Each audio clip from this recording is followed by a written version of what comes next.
दोस्तों इस वीडियो में वही क्वेश्चन लिए गए हैं जो बीपीएससी ने विभिन्न एग्ज़ाम में इसके पहले होने वाले एग्ज़ाम में पूछे हैं, चाहे बिहार अध्यापक भर्ती हो चाहे एलडीसी का पेपर हो। सभी इसमें जो क्वेश्चन अभी पूछे गए हैं वही क्वेश्चन इस वीडियो में इंक्लूड किए गए हैं। और आज का वीडियो जो है वो राष्ट्रपति, उपराष्ट्रपति, मंत्रिपरिषद, महान्यायवादी संसद से संबंधित जितने भी क्वेश्चन पूछे गए हैं इस वीडियो में कवर किए जाएंगे। अगर आप बिहार अध्यापक भर्ती की तैयारी कर रहे हैं तो ये वीडियो आपके लिए बहुत महत्वपूर्ण है। तो दोस्तों बिना देरी किए अब हम लोग शुरू करते हैं। भारतीय संसद का निर्माण किन किन अंगों से होता है? तो इसका राइट आंसर हो जाएगा लोकसभा, राज्यसभा तथा राष्ट्रपति। संघीय मंत्रिपरिषद किसके प्रति उत्तरदायी है? तो ये लोकसभा के प्रति उत्तरदायी है। ये ऑप्शन इसका राइट आंसर हो जाएगा। क्वेश्चन नंबर तीसरा है, संसद की किस समिति ने अपने कार्यकाल के 100 वर्ष पूरे किए हैं? तो लोक सेवा समिति इसका राइट आंसर हो जाएगा। राज्यसभा में प्रतिनिधित्व में शामिल होते हैं तो इसका डी ऑप्शन राइट आंसर हो जाएगा। डी में है अप्रत्यक्ष रूप से नागरिकों एवं द्वारा उनके प्रतिनिधियों के माध्यम से चुने गए सदस्य, इसका राइट आंसर हो जाएगा। प्रत्येक राज्य में लोकसभा की सीटों का निर्धारण परिसीमन आयोग द्वारा किया जाता है। इस परिसीमन को किस वर्ष तक रोक दिया गया है? तो 2026 इसका राइट आंसर हो जाएगा। क्वेश्चन नंबर 6वां है, भारत का राष्ट्रपति कितनी बार पुनः चुनाव के लिए पात्र होता है? तो कितनी भी बार, डी ऑप्शन इसका राइट आंसर हो जाएगा। लोकसभा में सामान्यतः कितने सत्र होते हैं? तो लोकसभा में 3 सत्र होते हैं। इसकी व्याख्या जानना अति आवश्यक है। संसद के प्रत्येक सत्र को आहूत करने के लिए राष्ट्रपति समय समय पर आदेश जारी करता है, लेकिन संसद के दोनों सत्रों के बीच अधिकतम 6 माह से ज़्यादा नहीं होना चाहिए। सामान्यतः वर्ष में 3 सत्र होते हैं, बजट सत्र फरवरी से मई के बीच में, और मानसून सत्र जुलाई से सितंबर, और शीतकालीन सत्र नवंबर से दिसंबर के मध्य में। लोकसभा के कम से कम कितने सत्र बुलाए जाते हैं? तो वर्ष में 2 बार, बी ऑप्शन इसका राइट आंसर हो जाएगा। द्रौपदी मुर्मू हैं, तो द्रौपदी मुर्मू देश की 15वीं राष्ट्रपति हैं। भारतीय संसद समूह की स्थापना कब की गई थी? तो 1949 इसका राइट आंसर हो जाएगा। भारतीय संसदीय समूह स्वायत्त निकाय है जिसका गठन 1949 में किया गया था, परंतु इसका प्रस्ताव संविधान सभा के द्वारा 16 अगस्त 1948 में किया गया था। किस अनुच्छेद के अनुसार संसद की संयुक्त बैठक होती है? तो अनुच्छेद 108 इसका राइट आंसर हो जाएगा। निम्नलिखित में से कौन सी एक संसद की सबसे बड़ी समिति है? संसद की जो सबसे बड़ी समिति होती है वो प्राक्कलन समिति होती है। इसमें 30 सदस्य होते हैं। सामान्यतः सभी महत्वपूर्ण निर्णय लिए जाते हैं तो ये मंत्रिमंडल के द्वारा सभी निर्णय लिए जाते हैं। स्पीकर पदेन अध्यक्ष होता है तो एक कानून समिति का, इसमें सी ऑप्शन इसका राइट आंसर हो जाएगा। उपराष्ट्रपति का सेवा काल होता है, तो 5 वर्ष के लिए उपराष्ट्रपति का सेवा काल होता है। उपराष्ट्रपति को पदावधि पूर्ण होने से पूर्व अपने पद से हटाया जा सकता है, तो राज्यसभा के सदस्यों के द्वारा, राइट आंसर हो जाएगा। राज्यसभा का सदस्य चुने जाने के लिए किसी व्यक्ति की निर्धारित न्यूनतम आयु 30 वर्ष होनी चाहिए। राष्ट्रपति और मंत्रिमंडल के मध्य की प्रमुख कड़ी है, तो ये प्रधानमंत्री, इसका राइट आंसर हो जाएगा। संविधान के अनुच्छेद 113 के अनुसार वार्षिक बजट में कितनी अनुदान की मांगें संसद में पेश की जाती हैं? तो 109 इसका राइट आंसर हो जाएगा। आगे क्वेश्चन 20वां है, निम्नलिखित में से कौन सी संसदीय समिति कार्यपालिका के नियम विनियम बनाने के लिए प्रत्यायोजित शक्ति से संबंधित है? तो अधीनस्थ विधान पर समिति। क्वेश्चन नंबर 21 है, 21 नंबर में इनमें से कौन 15वें वित्त आयोग का सदस्य नहीं है? तो इसमें सुदीपो मुंडेल, बी ऑप्शन इसका राइट आंसर हो जाएगा। और राष्ट्रपति को उसके कार्यकाल की समाप्ति से पूर्व किसके सुझाव पर हटाया जा सकता है? तो संसद की दोनों। भारत के राष्ट्रपति को उसके पद से हटाया जा सकता है, संसद के द्वारा हटाया जा सकता है। राष्ट्रपति द्वारा राज्यसभा के लिए कितने सदस्य मनोनीत किए जाते हैं? तो 12 सदस्य मनोनीत किए जाते हैं।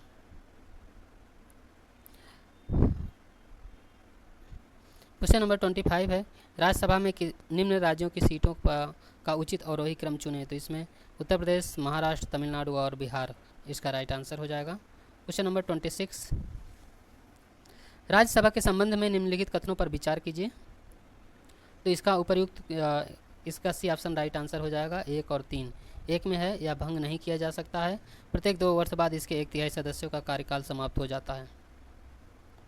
राज्यसभा में निर्वाचित सदस्यों की संख्या अधिकतम कितनी है? तो अधिकतम 238 इसका राइट आंसर हो जाएगा। क्वेश्चन नंबर 29, राज्यसभा की लोकसभा के समान समझता की क्षमता किस क्षेत्र से है?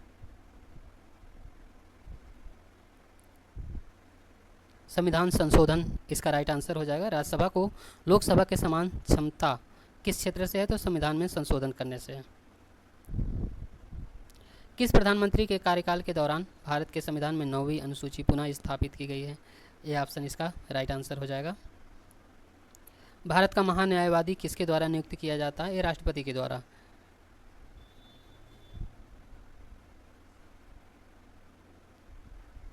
क्वेश्चन नंबर 32, इनमें से कौन भारत के उपराष्ट्रपति कभी नहीं रहे?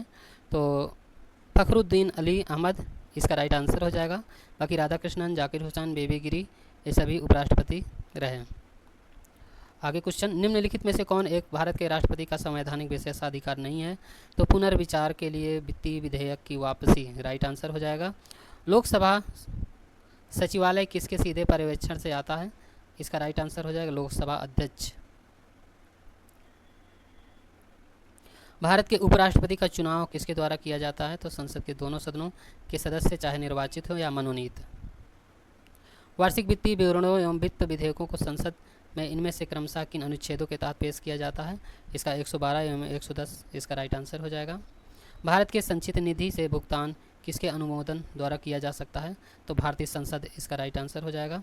भारतीय संविधान के अनुच्छेद 110 के अनुसार धन विधेयक की परिभाषा में क्या शामिल है? तो 39 नंबर का इसका राइट आंसर हो जाएगा। इसमें उपर्युक्त में से कोई नहीं। कटौती प्रस्ताव का उद्देश्य क्या है? तो इसकी व्याख्या देखना अति आवश्यक है।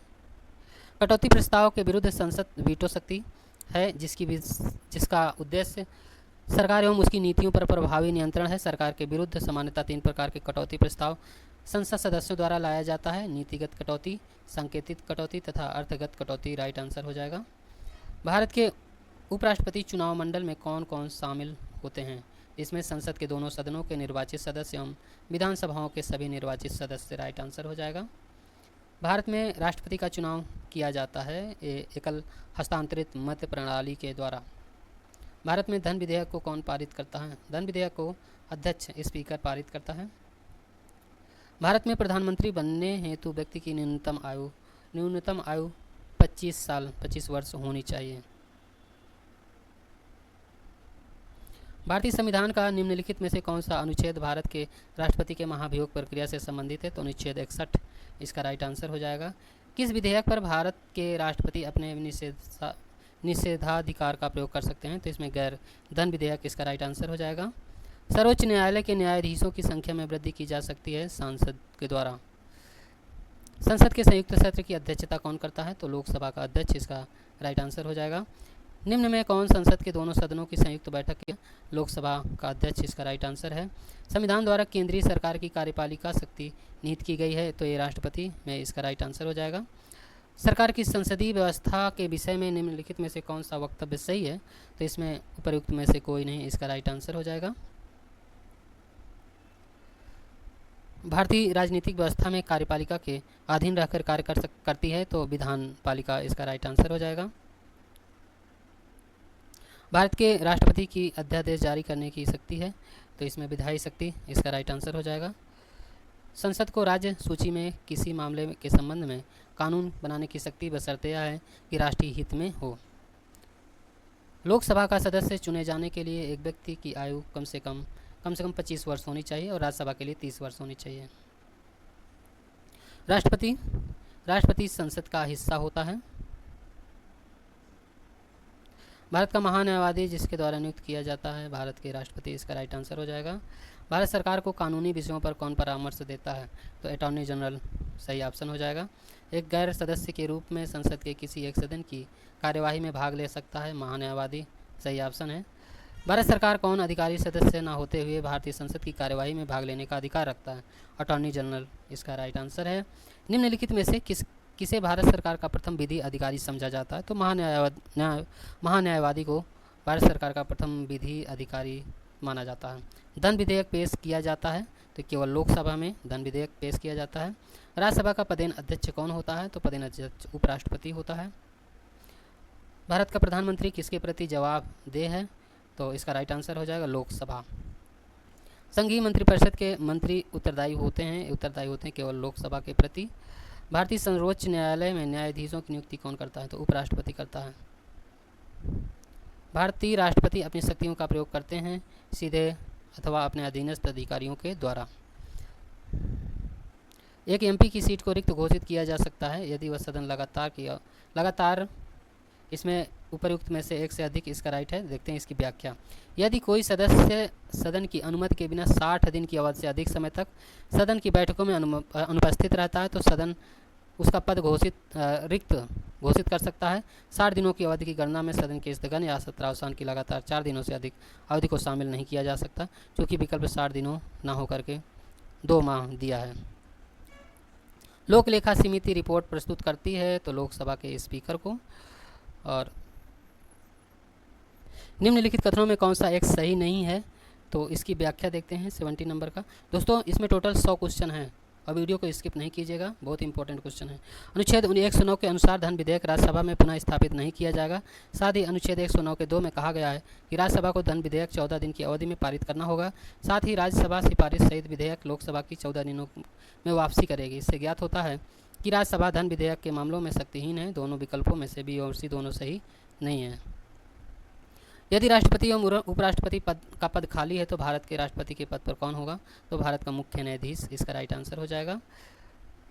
यदि भारत के राष्ट्रपति का पद खाली है और उपराष्ट्रपति भारत के मुख्य न्यायाधीश उपलब्ध नहीं है तो भारत के राष्ट्रपति किसे नियुक्त किया जाएगा? तो सुप्रीम कोर्ट के वरिष्ठ न्यायाधीश को नियुक्त किया जाएगा। किस सदन में अध्यक्षता करने वाले अधिकारी उस सदन का सदस्य नहीं होता? तो राज्यसभा, राइट आंसर हो जाएगा। हमारे संविधान के अनुसार राज्यसभा का कार्यकाल समाप्त होने का विषय नहीं है। राज्यसभा को भंग करने का अधिकार किसे प्राप्त है? तो इसमें उपरोक्त में से कोई नहीं, इसका राइट आंसर हो जाएगा। राज्यसभा को स्थायी सदन कहते हैं, इसलिए कहते हैं क्योंकि इसे विघटित नहीं किया जा सकता है। राज्यसभा का सदस्य चुने जाते हैं 6 वर्ष के लिए, सी ऑप्शन राइट आंसर हो जाएगा। भारत का प्रधान मुखिया है, प्रधान मुखिया केंद्र सरकार का, राइट आंसर हो जाएगा। वित्त बिल के किसकी पूर्व स्वीकृति आवश्यकता है? तो आवश्यकता है भारत के राष्ट्रपति की। क्वेश्चन नंबर 80, राज्यसभा का सभापति कौन है? सभापति उपराष्ट्रपति होते हैं। लोकसभा में आंग्ल भारतीय समुदाय को मनोनीत करने की शक्ति किसके पास है? तो भारत के राष्ट्रपति, राइट आंसर हो जाएगा। भारत के कार्यपालिका अध्यक्ष कौन है? इसमें राष्ट्रपति, राइट आंसर हो जाएगा। 83, भारतीय संविधान केंद्रीय सरकार की अधिशासी शक्तियों को किससे निहित है? तो के भारत के राष्ट्रपति, राइट आंसर है। लोकसभा को कार्यकाल पूरा होने के पहले भंग किया जा सकता है प्रधानमंत्री की सिफारिश पर राष्ट्रपति द्वारा। 85, आमतौर पर भारत के प्रधानमंत्री होते हैं लोकसभा का सदस्य, राइट आंसर हो जाएगा। भारत के राष्ट्रपति को यह अधिकार नहीं प्राप्त है कि वह उच्चतम न्यायालय के न्यायाधीश को हटाए। संसद के दोनों सदनों का संयुक्त अधिवेशन आयोजित होता है तो केवल 4, इसका सही ऑप्शन हो जाएगा। एक ऐसे विधेयक पर विचार करने और उसे पारित करने के लिए जिस पर दोनों मतभेद हो। लोकसभा का नेता कौन है? प्रधानमंत्री, बी ऑप्शन इसका राइट आंसर हो जाएगा। वर्तमान में प्रत्येक राज्य के लिए स्थानों का आवंटन आधारित है तो इसमें 1971 की जनगणना पर, राइट आंसर हो जाएगा। लोकसभा चुनाव का कोई प्रत्याशी जमानत खो देता है यदि उसे प्राप्त न हो उसे, इसकी डी ऑप्शन राइट आंसर हो जाएगा। लोकसभा का प्रत्याशी अपनी जमानत बचाने के लिए वैध मतों का 1/6 भाग प्राप्त करना अनिवार्य है। निर्वाचन आयोग के नियम के अनुसार कुल पड़े मत का 1/6 से कम मत प्राप्त करने वाले प्रत्याशी की जमानत राशि जब्त कर ली जाती है। कोई वित्तीय बिल प्रस्तावित हो सकता है तो इसमें केवल लोकसभा में, सही ऑप्शन हो जाएगा। लोकसभा के स्पीकर का निर्वाचन होता है लोकसभा के सभी सदस्यों द्वारा। भारत में किसी भी सदन का सदस्य हुए बिना कोई व्यक्ति कब तक मंत्री पद पर आसीन रह सकता है? 6 महीने तक। संसद के दोनों सत्रों के बीच अधिकाधिक अंतराल होना चाहिए तो 6 महीने का अंतराल होना चाहिए। जहां तक लोकसभा में प्रतिनिधित्व का प्रश्न है, कौन से राज्य दूसरे तथा तीसरे दर्जे पर हैं? तो लोकसभा प्रतिनिधित्व के आधार पर सबसे अधिक सीटें सबसे अधिक 80 प्रतिनिधि चुनकर भेजने वाला राज्य उत्तर प्रदेश प्रथम स्थान पर है। प्रश्नकाल के समय दूसरे एवं तीसरे स्थान पर क्रमशः बिहार एवं महाराष्ट्र हैं, जिनके सदस्यों का 54 एवं 48 थी, परंतु वर्तमान में बिहार के भूभाग को काटकर झारखंड नए स्टेट बनाया गया है। बिहार में लोकसभा की 40 सीटें बची हैं, लोकसभा में तथा 14 सीटें झारखंड में चली गई हैं। अतः वर्तमान में राज्यों का अवरोही क्रम इस प्रकार है। उत्तर प्रदेश में 80 सीटें हैं, महाराष्ट्र में 48, बिहार में 40, वर्तमान समय में दूसरे एवं तीसरे दर्जे पर क्रमशः महाराष्ट्र एवं पश्चिम बंगाल हैं। बिहार लोकसभा के प्रतिनिधित्व में चौथे नंबर पर है। भारतीय संविधान भारत के राष्ट्रपति को अधिकार नहीं देता है राज्यों के मुख्यमंत्री की नियुक्ति का। 97 नंबर। अगर कोई धन विधेयक लोकसभा द्वारा स्वीकृत हो जाए तो राज्यसभा इसे अधिक से अधिक रोक सकती है 14 दिन तक। केंद्र शासित प्रदेश मुख्यमंत्री जहां पर इस तरह का प्रावधान है किसके द्वारा नियुक्त किए जाते हैं, तो राष्ट्रपति, ये ऑप्शन राइट आंसर हो जाएगा। भारतवर्ष की रक्षा बल के सुप्रीम कमांडर होते हैं, इसमें भारत के राष्ट्रपति राइट आंसर हो जाएगा। भारत के संसद में होते हैं 1, 2 और 3 इसका राष्ट्रपति, राज्यसभा और लोकसभा राइट आंसर हो जाएगा। लोकसभा अध्यक्ष के पद पर चुने गए प्रथम दलित कौन थे, तो इसमें GMC बालयोगी राइट आंसर हो जाएगा। दोस्तों टोटल 101 क्वेश्चन आज हम लोगों ने कंप्लीट कर लिए हैं। आपका जो नेक्स्ट वीडियो सत्र एवं न्यायपालिका भारत नियंत्रण एवं महालेखा परीक्षक के बारे में आपका नेक्स्ट वीडियो प्रोवाइड किया जाएगा। टोटल इसमें 101 क्वेश्चन। दोस्तों अभी तक जितने भी क्वेश्चन आए हैं इससे बाहर आपको नेक्स्ट एग्जाम में भी अगर ये वीडियो आपने देख लिया है तो इससे बाहर कुछ नहीं होगा। दोस्तों ये वीडियो भी प्लेलिस्ट में ऐड कर दिया जाएगा। अगर इसके पहले वाले वीडियो आपने नहीं देखा है तो उसे ज़रूर देखें, सारे वीडियो बहुत ही महत्वपूर्ण है। तो दोस्तों आज का वीडियो यहीं तक। पूरा